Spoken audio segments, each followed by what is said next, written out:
Reagan Gray, a former church volunteer and a teacher, accused of sexually assaulting a teenager in the youth ministry.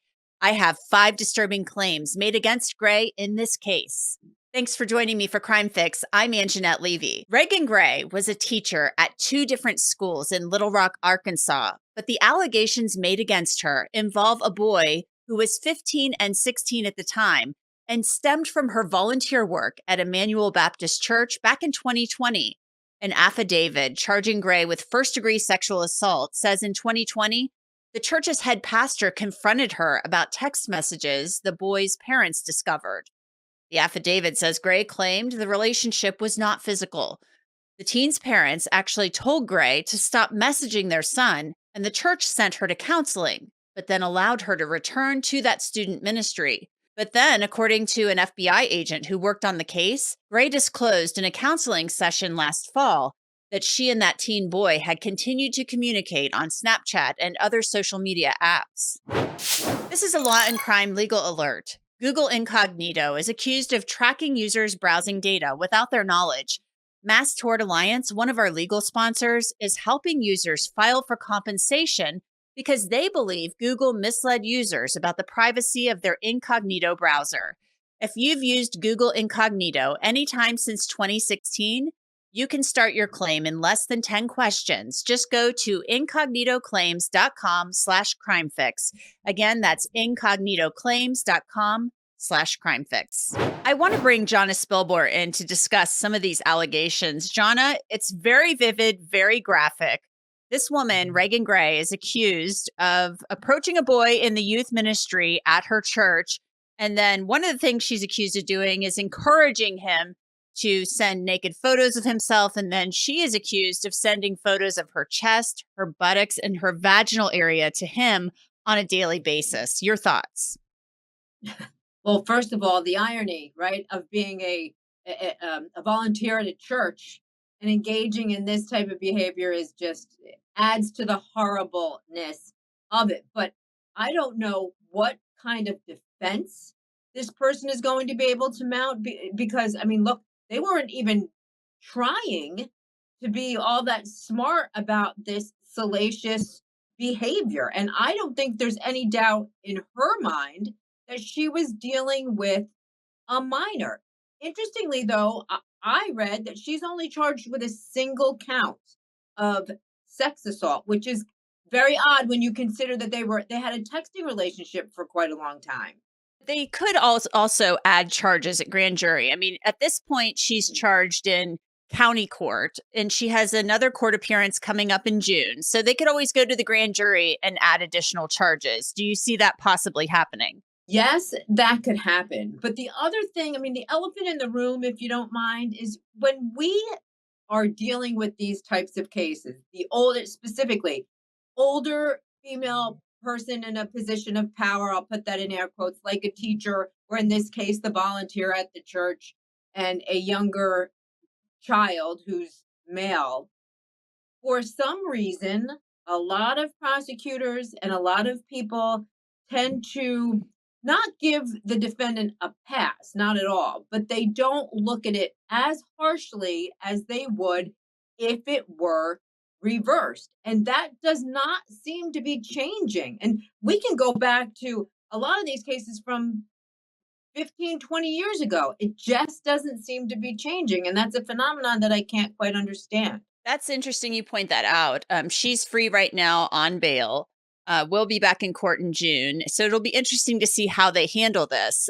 One thing is concerning, though, concerning the allegations of how this was handled at the church. So the head pastor involved in this, according to the affidavit, takes her out of the youth ministry. He doesn't kick her out, but he sends her to counseling because she said this wasn't physical. It was just some text messages. She gets some counseling, and then they put her back in the youth ministry. That to me is shocking because she still has access to kids. And we don't know if this was just isolated to this one teenager. She was 23 at the time that this happened, allegedly in 2020. She's 26 now. The kid was 15 and 16 when this was going on. So your thoughts on the fact that the head pastor sends her to counseling. She says it's not physical, Apparently it is physical according to the complaint, and then sends her Mhm. back into the youth ministry to do her choral volunteer work. Yeah, I have a number of thoughts about that. So, okay, so if we give her the benefit of the doubt and it's not physical, although I think the evidence is going to be pretty clear that it was, at least her victim said that it was, then you have to look at the church and say, number one, now they've opened themselves up for civil liability. And number two, while I get that, I mean, that's what churches do, right? If somebody comes to them and they're having some sort of issue, it's incumbent upon them to try to help that person. But in this day and age, there was no way. Well, let me back up. If somebody, if they thought that there was even the appearance of impropriety, probably would have been smarter to not allow her to return. And from my understanding, she was simply a volunteer, so it's not even like there was red tape involved.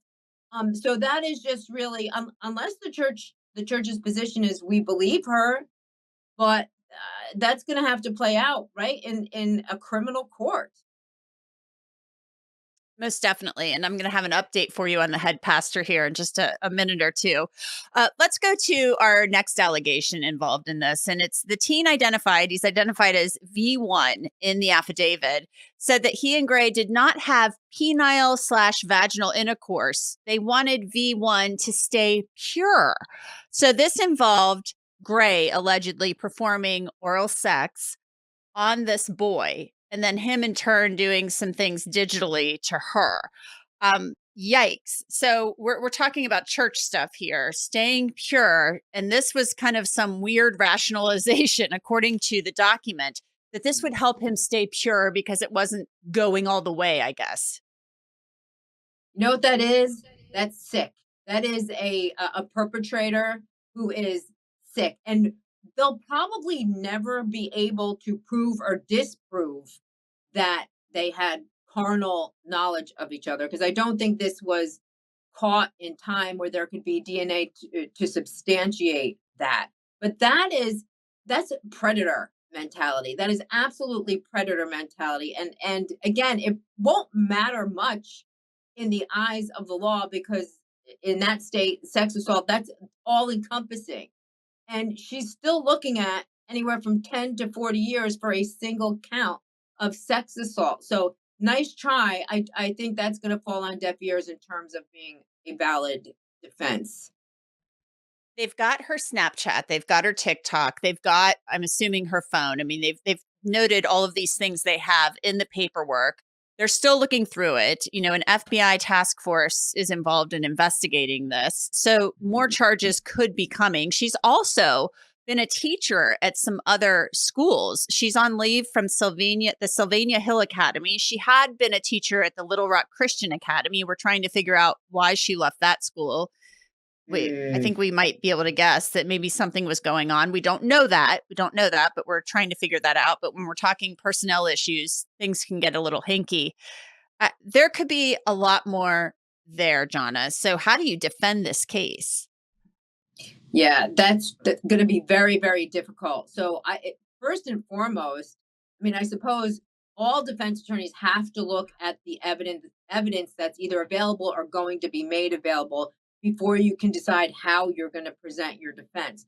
But it sure looks bad at this early stage, even with my criminal defense cap on. And this person, if any of these allegations are true, there's something obviously mentally, emotionally wrong with her. And typically, to go back to an earlier point, maybe sometimes one of the reasons why prosecutors, courts, etc., uh, have a lighter hand when it comes to the older female and the younger male is because of that. Maybe there's some sort of mental, not defect or deficiency, but illness that is going on. And if you can convince your client to get treated for that, that can mitigate how the prosecution and the courts want to treat you. I don't know if that's going to happen in this case, but I'm just trying to figure out why we take such a light approach in these cases that are just all too common.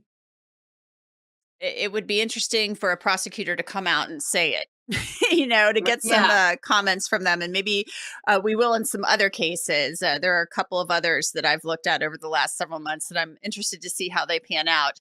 Just an update for you, though, Jonna, that information about the head pastor. I reached out to the Baptist Church to see if they had a comment on all of this stuff. I was told that head pastor, Stephen Smith, is no longer with the church. I was not told why. I spoke to the church secretary. She wouldn't comment.